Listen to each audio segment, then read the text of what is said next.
The Dubai skyline gleamed like a mirage of glass and steel against the desert horizon, a monument to human ambition and excess. But on August 17, 2023, that shimmering facade was shattered by flashing police lights and yellow crime scene tape stretched across the entrance of a desert palace.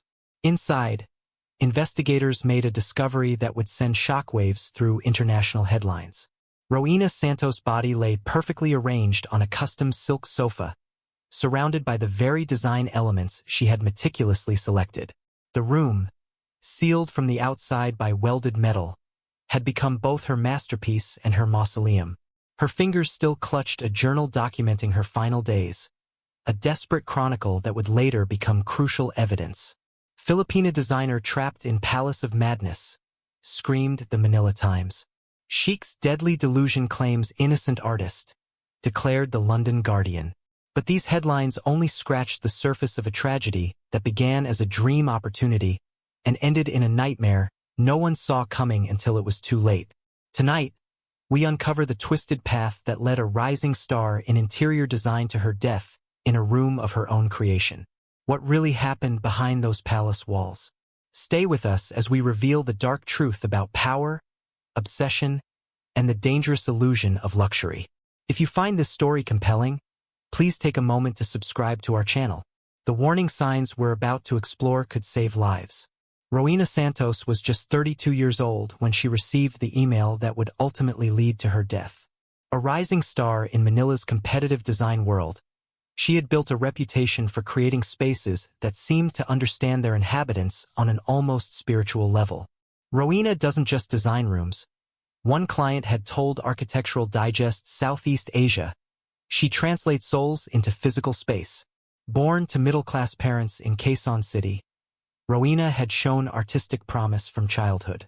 Her father, a high school art teacher, had nurtured her talent with museum visits and sketchbooks. Her mother, who worked as a hospital administrator, had instilled in her the discipline and organization that would later set her apart in the business side of design. Their modest savings had been stretched thin to send Rowena to the prestigious University of the Philippines College of Fine Arts, an investment that paid off when she graduated at the top of her class in 2013. After cutting her teeth at a small design firm in Manila, Rowena's breakthrough came when she won the Pan-Asian Design Innovator Award in 2019 for transforming an abandoned colonial warehouse into a cultural center. The project caught the attention of Vistasphere, one of Singapore's most exclusive design firms, who quickly brought her into their fold. By 2023, Rowena was poised to launch her own design house. Her sister Maricel, living in London and working in finance, had agreed to help with the business plan. All Rowena needed was one signature project, one high-profile client to catapult her from respected designer to global influencer. That opportunity came in the form of Sheikh Aamir bin Khalid Al Nahyan, a minor royal with major wealth whose representatives reached out after seeing her work in a luxury hotel in Bangkok. The contract he offered was staggering. Triple her usual fee, complete creative freedom, and the prestige of designing a royal residence. The 3-month project would provide enough capital and credibility to launch her own firm upon completion. What Rowena couldn't have known was that the Sheikh wasn't just looking for a designer. He was looking for something much more specific, and she matched the description perfectly. Sheikh Aamir's palace rose from the desert like a fever dream, 40 miles from the nearest outskirts of Dubai city proper. Accessible only by a private road that cut through endless dunes, the structure appeared first as a shimmering mirage that gradually solidified into an architectural contradiction. Traditional domes and arches married to razor-sharp modernist angles, ancient Islamic patterns rendered in cutting-edge materials. Rowena's first glimpse of the palace came through the tinted windows of a luxury SUV sent to collect her from her hotel. The driver, silent except for a formal greeting, had driven for nearly an hour through increasingly desolate landscape before the palace compound emerged on the horizon. The August heat hit her like a physical force when she stepped from the air-conditioned vehicle, the temperature easily exceeding 110 degrees. Yet within seconds, she detected the incongruous scent of jasmine and water, an impossible freshness maintained against all natural odds. The distant sound of fountains provided a gentle counterpoint to the absolute silence of the surrounding desert. A staff member materialized to escort her through massive carved doors inlaid with mother-of-pearl. Inside, the temperature dropped dramatically, the climate control creating an atmosphere as carefully regulated as a museum archive. The entrance hall soared 3 stories upward, culminating in a dome that filtered sunlight through blue and amber glass, casting underwater patterns across marble floors. As Rowena was led deeper into the palace, she noted the impeccable taste evident in every element. Rare antiques displayed alongside commissioned contemporary art pieces, hand-knotted Persian carpets lying on floors of polished concrete. Yet something about the space felt subtly unsettling, as though the harmony was forced rather than natural. The staff moved through the palace with an unnatural quietness, their eyes averted when Rowena attempted to engage them in conversation. The women wore traditional abayas in black, the men crisp white dishdashes, creating a monochromatic procession that seemed to dissolve into the background of the palace itself. Anish, the head of household staff, showed her to the guest suite where she would be staying, explaining that the sheikh insisted on her residence within the palace compound. For convenience and safety, he said, his tone suggesting the matter was not open for discussion.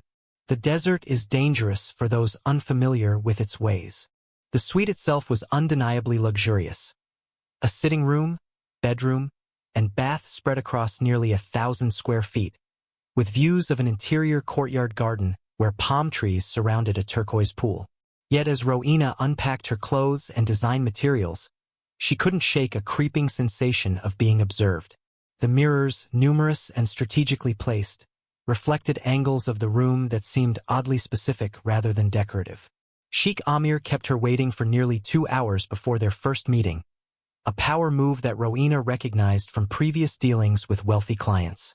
When he finally appeared in the consultation room, his presence was both exactly what she had expected and somehow completely surprising. Tall and lean, with the carefully maintained physique of a man with both resources and discipline, Sheikh Aamir moved with the confidence of someone who had never questioned his right to occupy any space he entered. His features were handsome in a classical sense. High cheekbones, a straight nose, and eyes so dark they appeared black in certain lights. Dressed in a perfectly tailored Western suit rather than traditional Gulf attire, he projected the image of a man comfortable straddling multiple worlds. "Ms. Santos," he said, extending his hand in greeting. His English carried the polished accent of an international education. Rowena would later learn he had attended both Oxford and Harvard. "Your journey was comfortable, I trust?"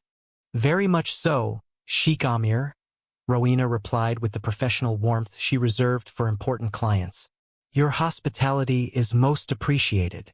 As they seated themselves in the consultation room, a space clearly designed for business discussions, with architectural plans spread across a massive table, Rowena began her standard process of interviewing a new client about their preferences and goals for the space. It was only when their discussion had continued for nearly an hour that he made the first comment that gave her pause. "Your presence has changed the energy of the house already," he said, studying her with an intensity that felt excessive. "The palace has been waiting for someone who understands it." The design brief he outlined was simultaneously straightforward and unusually complex. Modernize the living areas while preserving cultural elements, create more natural flow between the public and private wings, and enhance the connection between interior and exterior spaces. All standard requests for a residence of this type. Then came the addendum that would later prove fateful. "There is one additional element that is non-negotiable," Sheikh Aamir said, his tone shifting subtly. "I require a safe room, not merely for security against physical threats, though that is the ostensible purpose. More importantly, it must serve as an emotional sanctuary where absolute calm can be achieved even in moments of great distress." He described specific requirements. No windows, a single reinforced door, complete soundproofing, and atmospheric controls independent from the rest of the palace. Yet he also emphasized that the room should not feel claustrophobic or bunker-like, but rather womb-like and protective. "I leave the aesthetic entirely in your hands," he concluded. "But the emotional resonance must be perfect. It must feel like the safest place in the world." During her first 3 days in the palace, Rowena noticed details that seemed increasingly difficult to explain away as merely eccentric. A bedroom in the eastern wing remained sealed with an ornate lock, and when she inquired about accessing it for her survey of the property, Anish informed her that the room was strictly off-limits by the Sheikh's orders. The mirrors she had initially noted continued to trouble her, particularly when she realized they were positioned to create sight lines into nearly every corner of the public spaces. In one sitting room, 3 different mirrors reflected the same antique chair from different angles, making it impossible to sit there without being visible from multiple vantage points. Most unsettling were the rooms that appeared pristine but unused, spaces maintained with obsessive attention to detail despite showing no signs of human habitation. When Rowena asked the staff about these spaces, they invariably changed the subject or provided vague answers about traditional preservation. On her 4th night in the palace, unable to sleep despite the luxurious comfort of her suite, Rowena began documenting her observations in a journal. "Something feels off about this place," she wrote, the words seeming melodramatic even as she put them to paper. "It's as though the entire palace is both displaying and concealing something simultaneously. I've noticed Sheikh Aamir watching me work from doorways without announcing himself. When I look up, he smiles as though we're sharing a secret I'm not aware of. Something feels off about this place, but the opportunity is too good to pass up. 3 months and then my own design house becomes possible. I can handle anything for 3 months." She couldn't have known that in exactly 43 days, her body would be found in the very safe room she had been hired to design, arranged like a priceless artifact in a museum of madness. The shift in Sheikh Aamir's behavior began subtly, almost imperceptibly, during Rowena's 2nd week at the palace. What started as professional consultations about design choices gradually expanded into lengthy conversations that stretched well past midnight. Topics drifted from color palettes and spatial arrangements to personal philosophies about beauty, meaning, and purpose. By the middle of her 2nd week, Sheikh Aamir had established a pattern of casual encounters throughout the palace, appearing in whatever room Rowena happened to be working in. These meetings no longer felt coincidental. He began referencing details about her education and career that she hadn't mentioned in their discussions. "You must have been devastated when Professor Mendoza rejected your initial thesis proposal," he commented during an afternoon tea in the conservatory. When Rowena looked startled, he added, "I make it a point to understand the formative experiences of anyone whose vision will shape my environment." The private dinners began on day 12.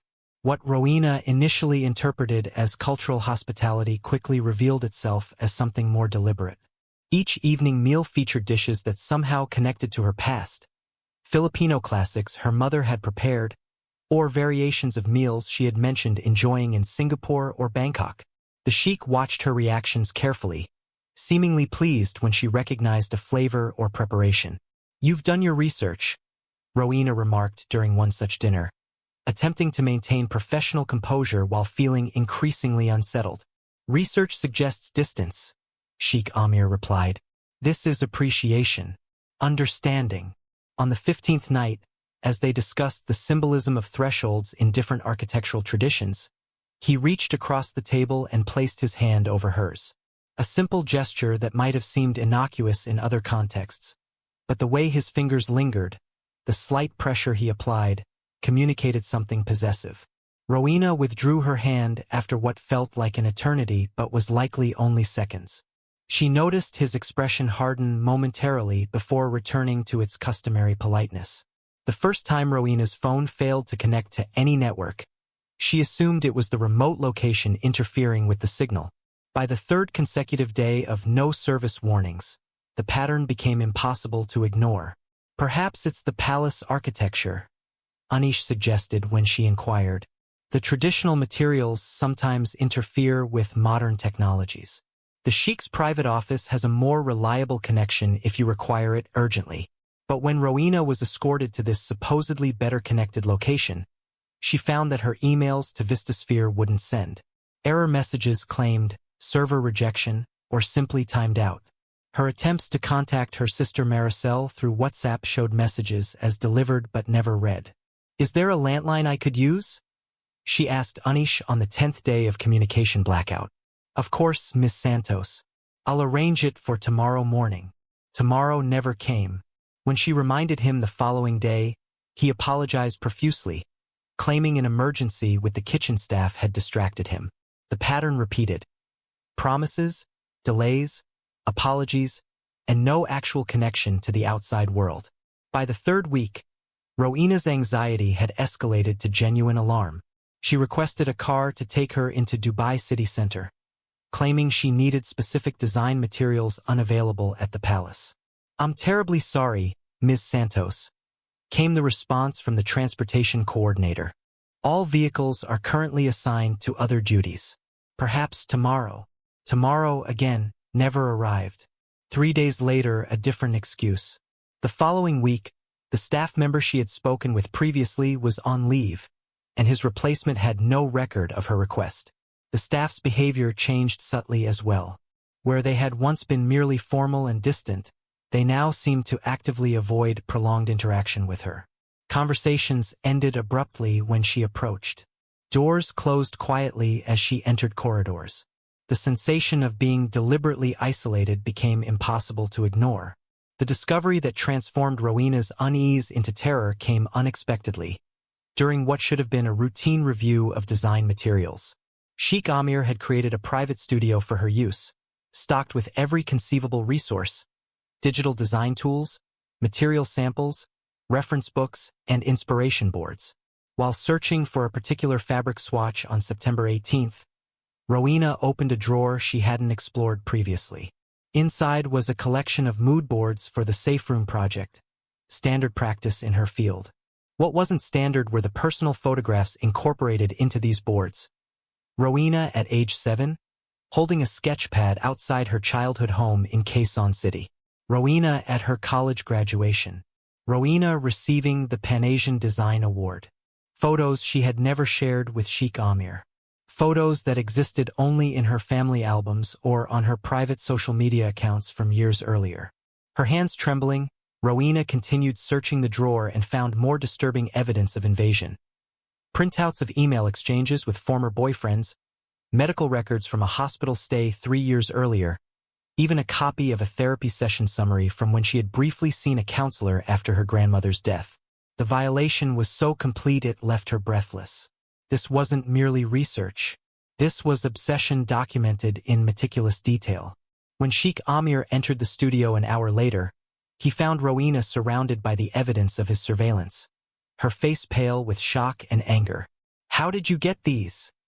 she demanded, professional pretense abandoned. This is illegal. Invasive." Sheikh Aamir didn't appear surprised or embarrassed.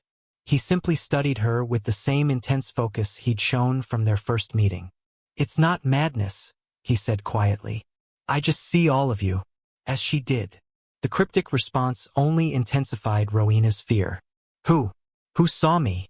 But Sheikh Aamir merely smiled and left the room, leaving Rowena alone with the disturbing realization that her client knew far more about her than anyone should, and that she was effectively imprisoned in his palace.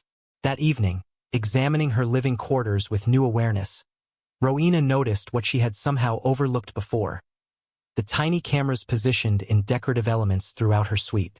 The realization that she had been watched during her most private moments sent a wave of nausea through her body. She was no longer a designer on assignment. She was being observed like a specimen in a terrarium, her reactions noted, her behaviors studied. Every shower, every change of clothes, every moment of assumed privacy had been monitored. The question was no longer whether she was in danger, but how imminent that danger might be. It was desperation that drove Rowena to break Sheikh Aamir's one explicit rule. On the 27th night of her stay, when the palace had fallen silent and the night staff had retreated to their quarters, she made her way to the sealed bedroom in the eastern wing. The lock, an ornate antique that appeared ceremonial rather than functional, gave way surprisingly easily to the thin metal ruler she had taken from her design toolkit. The door opened with a whisper, as though recently oiled despite its apparent disuse. The room beyond was not at all what she had expected. Rather than another lavish bedroom, she found herself in what appeared to be an archive or shrine. Climate-controlled glass cases lined the walls, containing what were clearly personal possessions: jewelry, clothing, handwritten notes, and most disturbingly, dozens of photographs. All of a woman who looked shockingly like Rowena herself. The resemblance wasn't merely superficial. The woman in the photos shared Rowena's exact facial structure, her distinctive eyebrow arch, even the small mole near her left collarbone. The only significant difference was her hair, longer, and with a reddish tint compared to Rowena's shorter, purely black style. Trembling, Rowena moved deeper into the room. On a central table lay a document folder containing what appeared to be official papers. The top sheet, written in Arabic with English translations, was unmistakably a death certificate, but with a stark notation in red, unconfirmed, presumed missing. The name, Amara bin Khalid Al Nahyan, Sheikh Aamir's wife.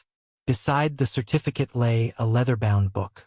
Rowena knew she should leave, that each moment in this forbidden room increased her danger, but she couldn't tear herself away from this evidence that might explain her situation. The pages revealed handwritten entries in elegant English. One passage caught her attention. Aamir refuses to accept what the doctors have told us. He speaks of alternative treatments, experimental procedures, even spiritual interventions. I've tried to make him understand that acceptance isn't surrender, but his love has become something frightening in its intensity. Today I told him that perhaps we would meet again in another form, in another life. I meant it as comfort, but I saw something change in his eyes, a desperate hope that terrifies me. Rowena's blood ran cold as the pieces fell into place. The obsession, the isolation, the constant observation. Sheikh Aamir didn't see her as Rowena Santos, talented designer. He saw her as the reincarnation or replacement for his missing, possibly deceased wife. As she carefully replaced the book and backed toward the door, Rowena's mind raced through her options. Completing the project quickly and escaping seemed her only chance. She would focus on finishing the safe room design, present it with enthusiasm, and insist on returning to Dubai to source specific materials. She had no way of knowing that the very room she was designing would become her tomb, or that Sheikh Aamir's delusion had progressed far beyond what any rational plan could accommodate. 3 days later, she would present her safe room design to Sheikh Aamir. 1 day after that, she would disappear inside it. What happens next will challenge everything you think you know about obsession and delusion. Hit that subscribe button because this case reveals dangerous warning signs everyone should recognize.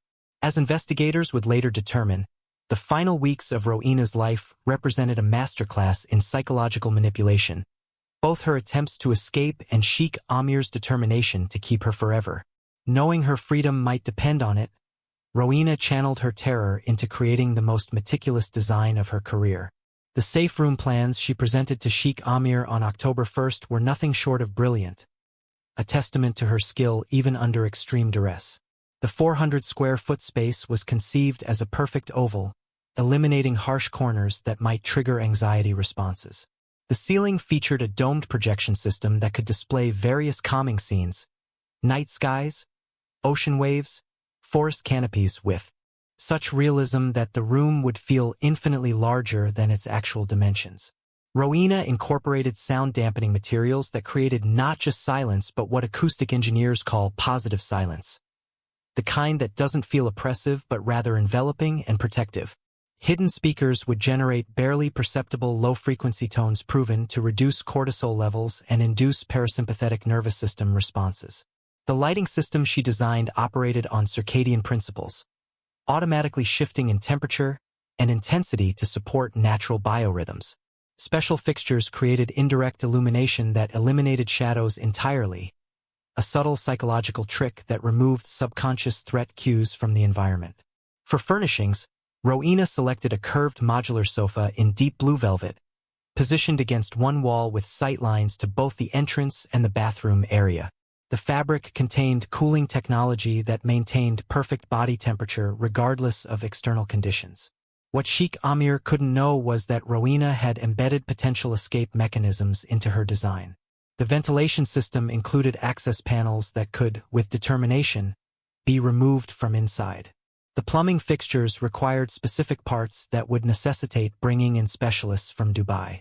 Most importantly, She emphasized that certain materials needed to be sourced from suppliers outside the UAE, requiring her personal selection in Singapore.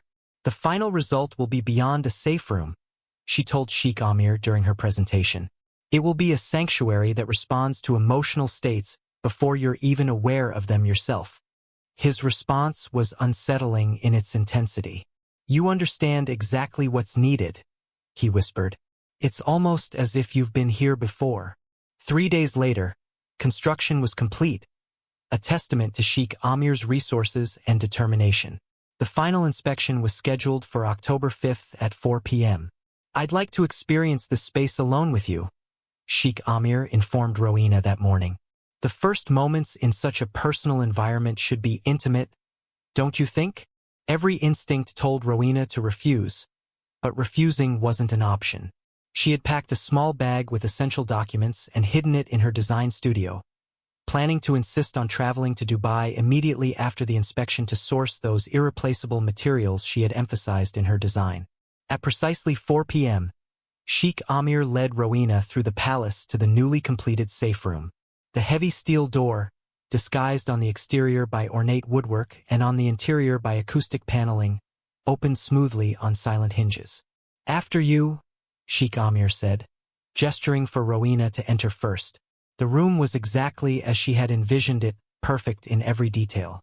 The gentle curve of the walls, the sublime lighting, the custom furnishings that seemed to float above the heated floor. Despite the circumstances, Rowena felt a momentary flash of professional pride. This was truly exceptional work. The soft click of the door closing behind them barely registered until she heard the unmistakable sound of the locking mechanism engaging. Sheikh Aamir stood with his back against the door, studying her with an expression of profound satisfaction. At last, he said softly. We're home. I don't understand, Rowena said, though the terrible truth was already dawning on her. The inspection shouldn't take long, and then I need to leave for Dubai tonight to source those specialized materials I mentioned. Sheikh Aamir moved toward her with deliberate slowness. There will be no more leaving, Amara. You've come back to me, just as you promised. The name hit Rowena like a physical blow. Amara, the missing wife. Sheikh Aamir, I'm Rowena Santos. I'm your interior designer. I'm not your wife. He smiled with genuine sympathy, as though she were confused rather than frightened. Of course you don't remember. The transition between vessels is traumatic. The memories will return in time. With growing horror, Rowena listened as he explained his delusion in calm, reasonable tones. How Amara hadn't truly died, but had simply been lost in the folds of time and space. How he had known that eventually she would find her way back to him in another form. How he had searched the world for her soul's new vessel until he found Rowena, the perfect match in both appearance and sensibility. You even create spaces the same way, he said, gesturing to the room around them. Your intuitive understanding of emotional design, that's not learned. That's remembered, Amara. As his delusion unfolded in meticulous detail, Rowena realized she was facing something far more dangerous than mere obsession. Sheikh Aamir's break from reality was complete, coherent, and utterly convincing to himself. And in his private kingdom, his reality was the only one that mattered. The days that followed became a psychological nightmare unlike anything Rowena could have imagined. The room she had designed to soothe and comfort became a prison of exquisite torment. Every calming feature now seemed to mock her panic. The lighting that adjusted automatically to promote well-being now marked the passage of days without any natural reference point. The perfect acoustics meant that her screams for help would never penetrate beyond the walls. Sheikh Aamir visited at irregular intervals, sometimes bringing food personally, sometimes sending staff who would not meet Rowena's eyes or respond to her pleas. The meals arrived on fine china with handwritten notes addressed to "My beloved Amara." Each dish was prepared according to preferences Rowena had casually mentioned during her time at the palace, another reminder of how completely her life had been studied and catalogued. The sheikh's behavior fluctuated between tender devotion and explosive rage. When Rowena insisted on her true identity, he would initially respond with patient correction, explaining that her confusion was temporary. But as days passed and she continued to resist his narrative, his reactions became more volatile. "Why do you persist in this cruelty?"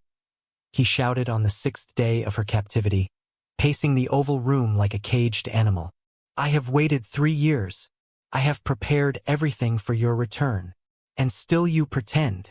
Moments later, his fury would dissolve into tears, and he would kneel beside her, stroking her hair and murmuring apologies. "Forgive me, beloved. The doctors warned there might be adjustment difficulties.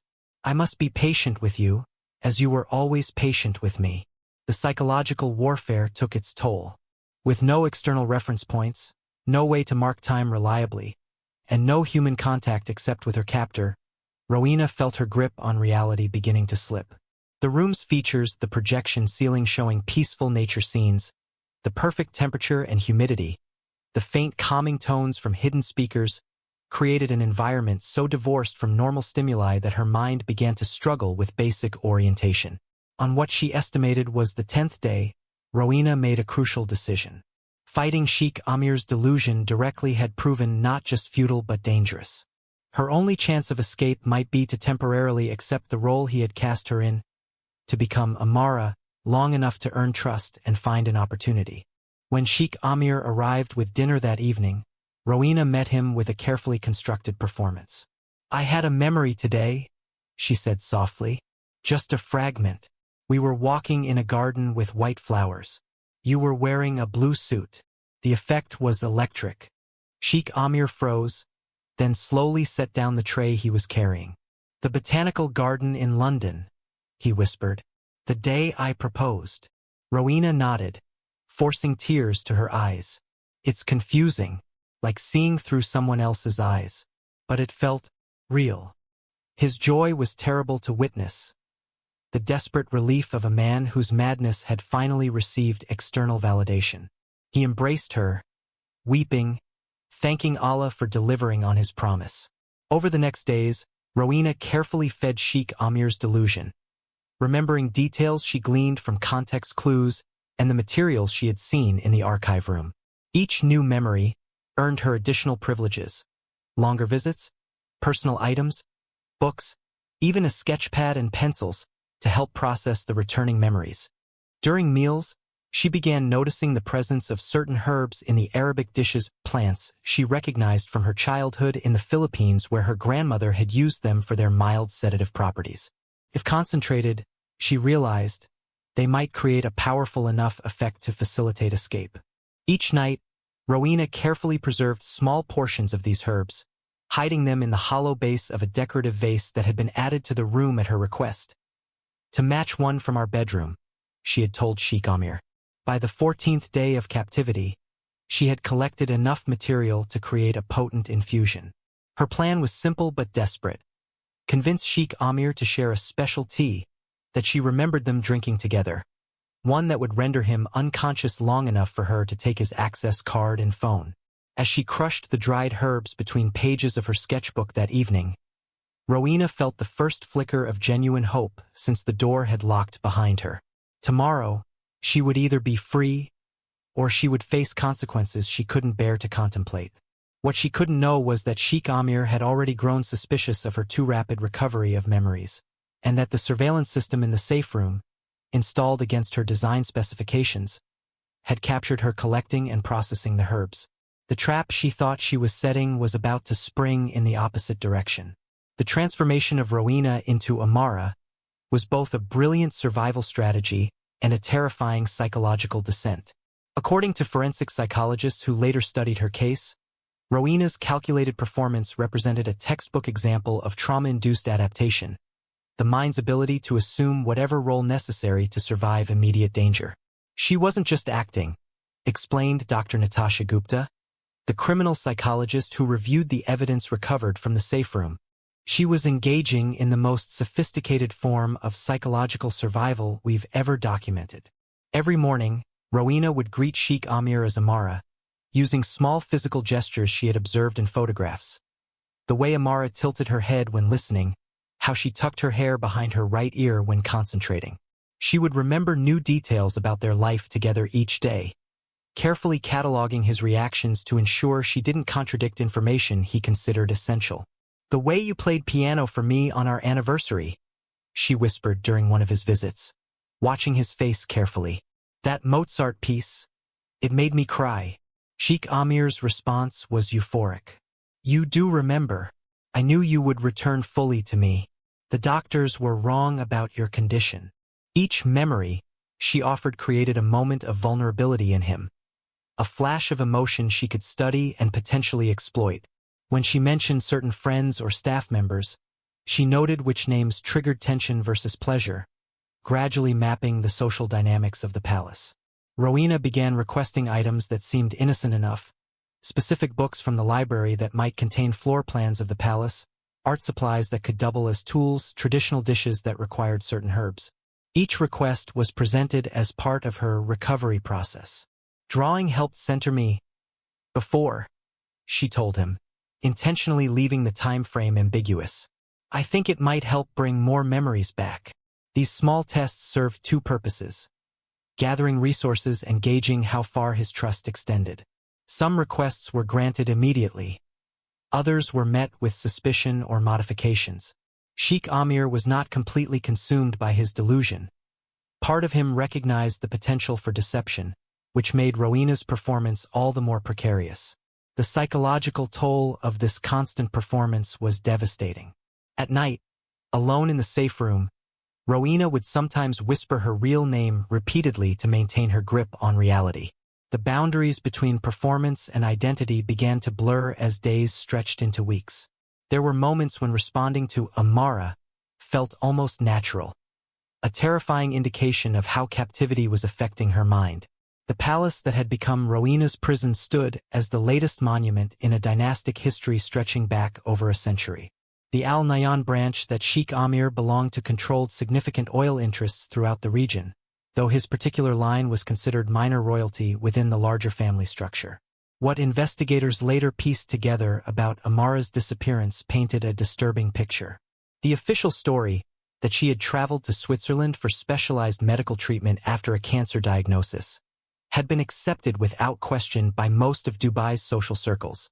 Her occasional emails to friends, later proven to be written by Sheikh Aamir, described a decision to pursue alternative treatments in isolation, explaining her complete withdrawal from public life. Only Amara's personal physician had raised concerns, filing a discreet inquiry with authorities after being denied access to her supposed medical records in Switzerland. That inquiry had disappeared into bureaucratic channels, buried under the weight of the Sheikh's influence and family connections.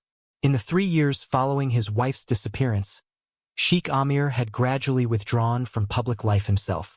Business associates reported increasingly erratic behavior, obsessions with reincarnation and time slippage theories, along with a strange fixation on finding staff and consultants who resembled his missing wife. The palace staff, primarily composed of foreign workers from South Asia and the Philippines, existed in a state of dependent complicity.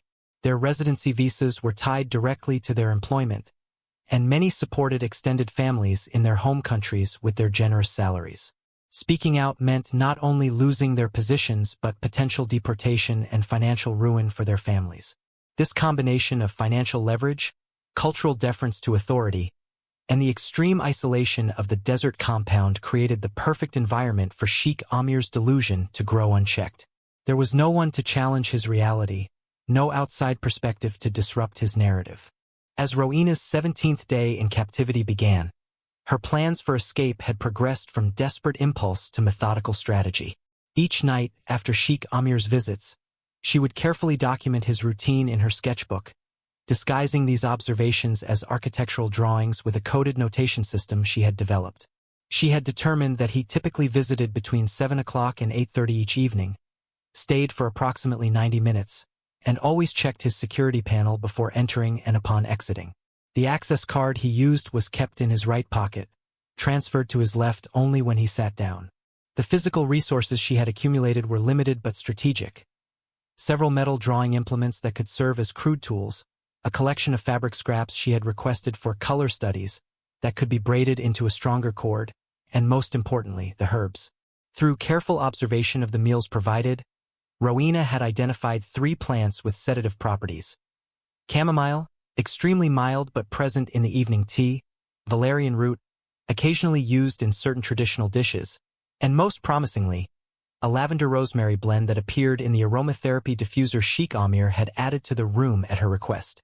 When alone, Rowena had conducted small experiments to determine effective concentrations, testing them on herself in minimal doses and documenting the effects. The process was dangerous. Without proper measurement tools or medical knowledge, she risked creating something that could harm or even kill. But the alternative was perpetual captivity in a madman's fantasy. Her breakthrough came when she discovered that the decorative inks provided for her artwork contained alcohol as a base, the perfect extractive medium for concentrating the herb's effects. Using techniques remembered from a university roommate who had studied traditional medicine, Rowena created a tincture that she estimated would cause drowsiness within minutes and unconsciousness within half an hour. The preparation was hidden in plain sight. A special drawing she claimed represented a significant memory returning, depicting the palace gardens where, she told Sheikh Aamir, they had often walked together. The paper was treated with the concentrated herbs, which would release their compounds when liquid was applied. On what Rowena estimated was the 18th day of her captivity, she made her move. When Sheikh Aamir arrived with the evening meal, she greeted him with unusual warmth. "I want to celebrate," she told him, touching his arm in a gesture of intimacy she had previously avoided. "I remembered our wedding day this morning. All of it. The flowers, the music, even the words you whispered to me before we entered the reception." Sheikh Aamir's response was exactly as she had anticipated. Overwhelming emotion that clouded his usual caution. "Tell me," he urged, sitting beside her on the sofa she had designed. "Tell me what you remember." As Rowena recounted details she had gleaned from photographs and his previous stories, she suggested they share a special tea ceremony, like we used to mark the occasion. She had already arranged the tea service provided with her dinner, adding her drawing to the tray as a gift to commemorate the moment. "The drawing should be steeped in the tea," she explained, demonstrating by placing a corner of the paper in her own cup. "It releases the memory into the brew, an old tradition my grandmother taught me." Sheikh Aamir, enthralled by this ritual that seemed to validate his belief in spiritual connections, followed her example. Rowena watched anxiously as he sipped the tea, forcing herself to drink from her own cup, though she had carefully ensured her paper contained no active compounds. For 15 minutes, the plan seemed to be working perfectly. Sheikh Aamir's speech began to slow, his eyelids growing heavy as he struggled to maintain his usual alertness. Rowena continued talking, keeping him engaged while watching for the moment when unconsciousness would claim him. Then came the mistake that would cost Rowena her life. As Sheikh Aamir's head nodded forward, she reached tentatively toward his pocket, hoping to extract the access card while he was still semi-conscious. Her movement, slight as it was, triggered some deep survival instinct in him. His eyes snapped open, confusion quickly replaced by horrified comprehension as he connected his sudden drowsiness with the tea ceremony. With a violent motion that belied his impaired state, Sheikh Aamir knocked the tea service to the floor and lunged to his feet. "What have you done?" he demanded, his voice slurring but filled with rage. "What have you done?" Rowena backed away, still clinging to her performance despite the obvious failure of her plan. "I don't understand," she said. "Amara doesn't understand why you're upset." But the delusion that had sustained Sheikh Aamir for months had shattered in an instant of betrayal. He stared at her as though seeing her for the first time, not as his reincarnated wife, but as a stranger who had violated the sanctity of his fantasy. "You were given divinity, and you spat on it?" he whispered, his voice gaining strength as the adrenaline of rage counteracted the sedative. "I offered you eternity, the chance to transcend death itself, and you responded with poison." The transformation in him was complete and terrifying. The cultured, controlled man disappeared entirely, replaced by something feral and unrecognizable. As he advanced toward Rowena, his movements became more fluid, the effects of the herbs seemingly overwhelmed by the neurochemical flood of his fury. "If you cannot be her," Sheikh Aamir said with chilling finality, Then you must join her in the waiting place. Perhaps in the next cycle, both fragments of her soul will return together. Rowena's last conscious thought, as his hands closed around her throat, was that she had designed the perfect room for murder, soundproof, secure, and completely isolated from the world she would never see again. What happens in the next moments reveals the true danger of unchecked delusion. If this case is keeping you on the edge of your seat, hit that subscribe button as we uncover the final tragic chapter of Rowena's story. The events that transpired in that soundproof safe room would remain unknown until investigators pieced together the evidence weeks later, a reconstruction that continues to haunt law enforcement officials who worked the case. As Sheikh Aamir advanced toward her, Rowena abandoned all pretense of being Amara. The failed sedative had sealed her fate, and her only remaining option was to fight for her life. "Please," she begged, backing toward the bathroom area where she had concealed the sharpened drawing tools. "I'm Rowena Santos. I have a family waiting for me, a sister in London, parents in Manila. People will look for me." Sheikh Aamir's expression remained terrifyingly calm despite the rage evident in every tense muscle of his body. "No one looks here," he said simply. "No one finds what I don't wish them to find." "You don't have to do this," Rowena continued, her hand now inches from the hidden tools. "Let me go, and I'll never speak of what happened here. I'll disappear. You'll never hear from me again." The Sheikh's laughter was hollow, devoid of any genuine humor. "Disappear? You believe this is about exposure? About consequences?" He gestured expansively around the room. "This is about perfection, about destiny, about completing the cycle that began 3 years ago when Amara was taken from me." His philosophical justification for murder emerged with disturbing eloquence as he slowly closed the distance between them. The soul seeks completion. When it fractures, through trauma, through death, it searches across time and space for reunification. You were drawn here not by coincidence but by cosmic necessity. Rowena's fingers closed around the metal drawing tool she had sharpened against the concrete floor over weeks. "Then why kill me if I'm part of her soul?" "Because you've rejected the gift," he said, as though explaining something obvious to a child. "You've demonstrated that this vessel is flawed, unable to fully integrate with Amara's essence. You must be released, allowed to reform in the next cycle with greater clarity." As he lunged forward, Rowena struck with the makeshift weapon, aiming for his neck. Sheikh Aamir reacted with unexpected speed, deflecting her arm and seizing her wrist with crushing force. The tool clattered to the floor as she cried out in pain. What followed was a desperate, uneven struggle. Rowena had the advantage of desperation, but Sheikh Aamir possessed superior strength and the cold clarity of true madness. She managed to land several blows. Investigators would later find his DNA under her fingernails and bite marks on his forearm, but each successful strike only intensified his determination. "Stop fighting what you are," he hissed as he pinned her against the wall. "Stop denying your purpose." In those final moments, witnesses to subsequent investigations reported, Sheikh Aamir appeared to undergo a complete psychological break. The last threads connecting him to consensual reality severed, and he fully embraced the delusion that had consumed 3 years of his life. "You will thank me," he whispered, "when we meet again in the next turning of the wheel." The actual strangulation lasted approximately 2 minutes, according to the medical examiner's report.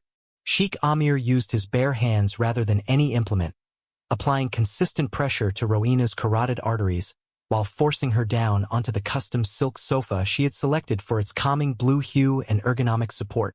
The cruel irony wasn't lost on investigators. Rowena's final moments played out on a piece of furniture she had personally chosen for its comfort and beauty. Her body fought instinctively for survival, arms flailing and legs kicking as oxygen deprivation caused involuntary muscle spasms. Sheikh Aamir maintained his grip with mechanical precision, his expression one of focused determination rather than passion or anger. As life left Rowena's body, a witness later claimed the sheikh whispered what sounded like a prayer or mantra in Arabic. The translation, provided during the investigation, was chilling in its tenderness. "Journey well, beloved. I will find you in your new form. The transformation that came over Sheikh Aamir after Rowena's death was perhaps the most disturbing element of the crime scene evidence. Where moments before he had been consumed by violent rage, he now moved with the reverent care of a curator handling priceless artifacts.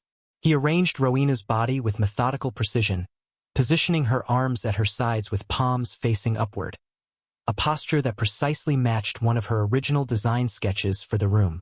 Her head was carefully placed on a specially selected cushion, and her hair was arranged to frame her face in a manner identical to photos of his deceased wife. Most disturbing of all was the expression on his face as he completed these preparations. Security footage recovered from the hidden cameras showed not grief or horror but serene satisfaction. The look of someone who believes they have completed important and necessary work. In the hours following Rowena's murder, Sheikh Aamir transformed the safe room into an elaborate mausoleum. Staff later interviewed reported seeing him carry various items into the room throughout the night: fresh flowers, incense, framed photographs, and several personal items belonging to both Rowena and his missing wife. These items were arranged in a precise semicircle around the sofa where Rowena's body lay, creating what crime scene analysts later described as a sacred space designed for preservation rather than concealment. Perfumed oils were applied to Rowena's skin, a traditional practice used in preparing bodies for burial in some Middle Eastern cultures, and specialized environmental controls were activated to maintain ideal preservation conditions. Sheikh Aamir's final act before sealing the tomb was captured by the room's surveillance system. He knelt beside Rowena's body for nearly an hour, sometimes speaking softly, sometimes simply watching her face with an expression of peaceful anticipation. His last words, clearly recorded by the system's sensitive microphones, were, "Until we meet in the next life, my love, rest well in the sanctuary we created together." The door to the safe room, designed to withstand explosions and forced entry, was not merely locked but permanently sealed. Investigators would later discover that Sheikh Aamir had personally supervised a welding team who sealed the heavy steel door with industrial-grade equipment, effectively creating an airtight chamber that would preserve its contents indefinitely. Within hours of completing this grim task, Sheikh Aamir disappeared from the palace. Staff reported that he departed by helicopter in the early morning hours, leaving behind explicit instructions that the eastern wing of the palace, where the safe room was located, was to remain untouched and unoccupied in perpetuity. The staff's subsequent silence was ensured through a combination of financial inducements and thinly veiled threats. Each household employee received a substantial loyalty bonus in their accounts, along with documentation linking them to potential criminal liability should the truth about Rowena ever emerge. The first indication that something was wrong came 2 weeks after Rowena's murder, when her sister Maricel in London became concerned about the lack of communication. What had initially seemed like spotty reception due to the remote location became increasingly worrying as days passed without any response to calls, texts, or emails. Maricel contacted Vistasphere, the design firm that had originally connected Rowena with Sheikh Aamir. Their inquiries to the palace were met with polite but firm assurances that Ms. Santos had requested an extension of her contract and was currently traveling with the Sheikh to source materials for additional projects. When these explanations failed to satisfy Maricel, she filed a missing persons report with both British authorities, where she resided, and with the Philippine embassy in the UAE. These official inquiries encountered immediate bureaucratic obstacles. Local police in Dubai expressed reluctance to investigate one of the Emirates' minor royals based solely on a foreign national's concerns. The palace's location in a remote desert area further complicated jurisdictional questions, as it technically fell outside Dubai's Metropolitan Police Authority. When Philippine diplomatic representatives attempted to escalate the matter, they encountered subtle but unmistakable pressure from higher levels of the UAE government.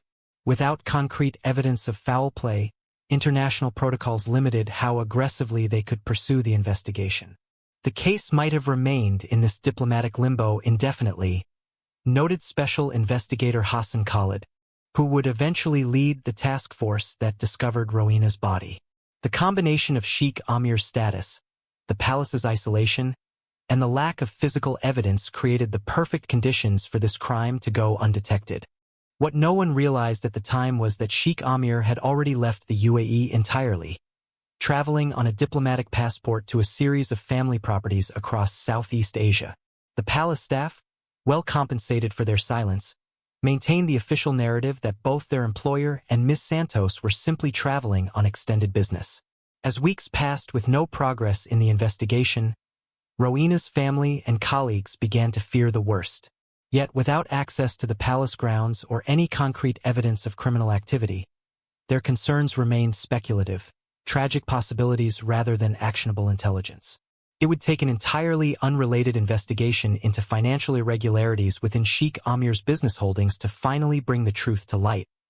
A random twist of fate that would come too late for Rowena Santos, but would ultimately ensure that her killer could never claim another victim. The discovery that finally brought Rowena's case to light would shock investigators and the design world alike. Subscribe now for more investigations that reveal how justice eventually finds its way, even in the most powerful circles. What happened next would expose not just a single act of madness, but an entire system that enabled predators with wealth and power to operate beyond the reach of conventional justice. On November 30th, 2023, 46 days after Rowena Santos disappeared into the safe room, the Financial Crimes Unit of the UAE Federal Police initiated an investigation into Sheikh Aamir's business holdings. The inquiry had nothing to do with Rowena's disappearance. Rather, it stemmed from irregularities in international wire transfers flagged by banking compliance systems in Switzerland and Singapore. "We were looking for documentation of embezzlement," recalled Lieutenant Colonel Farid Al-Mansouri, who led the financial crimes team. "Instead, we found evidence of something far worse." The raid on Sheikh Aamir's desert palace began at dawn, with officers expecting to collect financial records and electronic devices. What they discovered instead were frightened staff who initially refused entry to the eastern wing, claiming their employer had explicitly forbidden anyone from entering that section of the property. When investigators overrode these objections with their search warrant, they discovered hallways of untouched rooms, preserved as though awaiting an imminent return. But it was the heavily secured door at the end of the main corridor that raised immediate concerns, a door that had been professionally welded shut from the outside. The engineering team estimated it would take hours to cut through safely, Al-Mansouri later testified. But something about the staff's behavior, their terror when we approached that door, convinced us that whatever lay behind it couldn't wait. Using specialized cutting equipment, the team breached the safe room at 11:47 a.m. The scene that greeted them defied immediate comprehension. The space resembled a shrine more than a crime scene, fresh flowers somehow still blooming despite the sealed environment, thanks to specialized preservation systems built into the room. Rowena's body lay on the blue silk sofa, positioned with such precise care that investigators initially thought they were seeing a mannequin or art installation. The climate control systems she had designed had created perfect preservation conditions, preventing significant decomposition despite the weeks that had passed since her death. "It was the most meticulously arranged crime scene I've encountered in 23 years of law enforcement," said Dr. Fatima Nazir, the forensic specialist who processed the scene. Everything, from the position of the body to the items surrounding it, had been placed with ritualistic precision. Surrounding Rowena were the artifacts of Sheikh Aamir's madness. His personal journal documenting his belief in her connection to his missing wife, surveillance footage of their interactions, and most damning of all, the room's own security system that had captured both the murder and the subsequent preparations of the tomb. The surveillance footage revealed not just the act of violence but the evolution of Sheikh Aamir's delusion, from obsession to murder to the creation of what he clearly believed was a sacred space that would somehow facilitate his reunion with both women in another life. News of Rowena Santos' murder broke simultaneously across 3 continents, dominating headlines from Manila to London to New York. Filipino designer entombed in her own creation, proclaimed the BBC. Palace of Horror, the desert death chamber, blared the New York Times. UAE royal's deadly obsession claims innocent artist, reported Al Jazeera. The diplomatic fallout was immediate and severe. The Philippine government demanded justice for their citizen, recalling their ambassador to the UAE when initial responses seemed insufficiently urgent. President Marcos Jr. personally called Rowena's parents, promising that No stone will be left unturned in bringing her killer to justice. The UAE leadership, acutely aware of the damage to their carefully cultivated international image, took the unprecedented step of publicly condemning Sheikh Aamir and stripping him of his diplomatic immunity, though critics noted this action came only after incontrovertible evidence made denying his guilt impossible. Within the global design community, the reaction was one of horror and soul-searching. Vistasphere, the firm that had originally connected Rowena with Sheikh Aamir, faced intense scrutiny for their vetting practices and lack of protective protocols for designers working internationally. "We failed Rowena," admitted Thomas Way, her former supervisor, in a tearful interview. "We prioritized the prestige of a royal client over basic safety measures that might have saved her life." Social media amplified both the outrage and the calls for systemic change. The hashtag Justice for Rowena trended globally for weeks, with designers and creative professionals sharing their own experiences of isolation and vulnerability while working for wealthy clients in foreign countries. The case also renewed interest in the fate of Aamir Al Nahyan, Sheikh Aamir's first wife. Investigators reopened her missing persons file, with disturbing questions about whether she had indeed died of natural causes as initially claimed, or if she had met a similar fate to Rowena.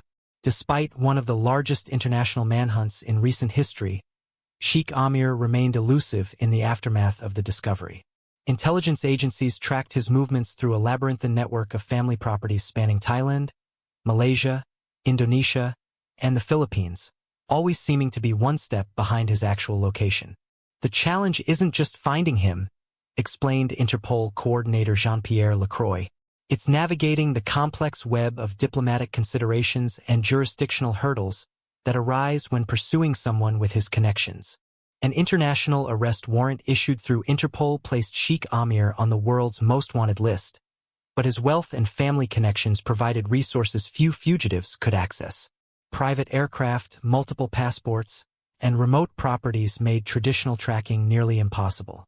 The Al Nahyan family publicly condemned Sheikh Aamir's actions and claimed to have cut all ties, issuing a formal statement of condolence to Rowena's family. However, intelligence sources reported suspicions that certain family members continued to provide covert assistance, viewing his capture and trial as potentially damaging to broader family interests. Reported sightings flooded tip lines across Southeast Asia, though most proved impossible to verify. The most credible placed him on a private island in the Indonesian archipelago in January 2024, but by the time authorities secured permission to investigate, the location had been abandoned. As of this broadcast, Sheikh Aamir bin Khalid Al Nahyan remains at large, though the international investigation continues with unwavering determination. A $10 million reward for information leading to his capture remains unclaimed. The case of Rowena Santos has become a landmark study in the psychology of obsession and the dangerous intersection of wealth, power, and mental illness. Forensic psychologists who examined the evidence identified a clear progression from fixation to deadly delusion that might have been interrupted had anyone recognized the warning signs.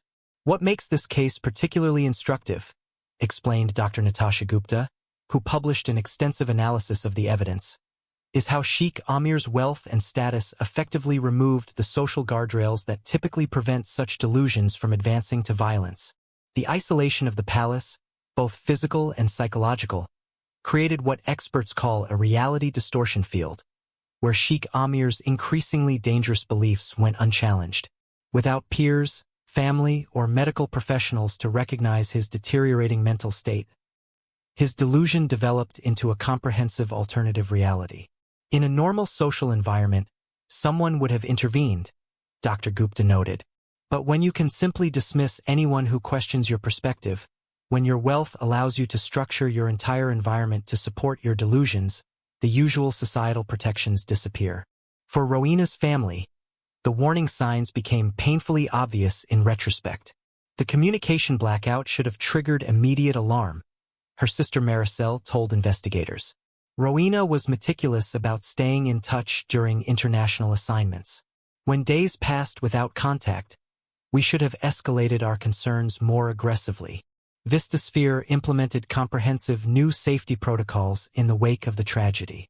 Designers working internationally are now required to check in daily through secure channels.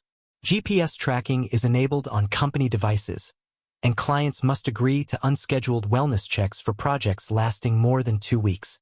The International Federation of Interior Architects and Designers established the Rowena Santos Security Initiative, developing global standards for protecting creative professionals working in isolated locations. The initiative's core principles include mandatory buddy systems for remote projects, emergency extraction protocols, and specialized training for recognizing dangerous client behavior.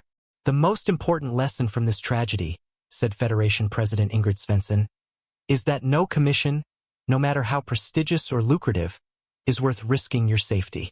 We're teaching designers to recognize red flags and trust their instincts when something feels wrong. Perhaps the most significant legacy of the case has been a fundamental reconsideration of how wealth and power create zones of impunity that enable dangerous behavior to escalate unchecked. Multiple jurisdictions have reformed their diplomatic immunity protocols in response, creating exceptions for violent crimes regardless of the perpetrator's status. Rowena Santos was just 32 years old when her life ended in that meticulously designed safe room, a space that embodied both her extraordinary talent and the trap that claimed her life. Her story serves as a stark reminder that danger often hides behind privilege and charm, and that isolation is the first weapon in a predator's arsenal. If you know someone working internationally in isolated conditions, please share this video as a resource. The warning signs we've outlined might save a life. For overseas workers concerned about their safety, we've included links to emergency resources and safety organizations in the description below. Next week, we investigate the disappearance of 3 graduate students researching indigenous land rights in the Amazon, and the corporate interests that may have silenced them permanently. Subscribe now to ensure you don't miss this important investigation. This episode is dedicated to the memory of Rowena Santos, and to the countless others whose stories never reached the public, victims of powerful individuals who believe themselves beyond the reach of justice. We remain committed to shining light into these darkest corners, no matter how powerful those who would prefer they remain in shadow. Remember, like and subscribe to support our ongoing investigations into cases that mainstream media often overlooks. Your engagement helps us continue this vital work.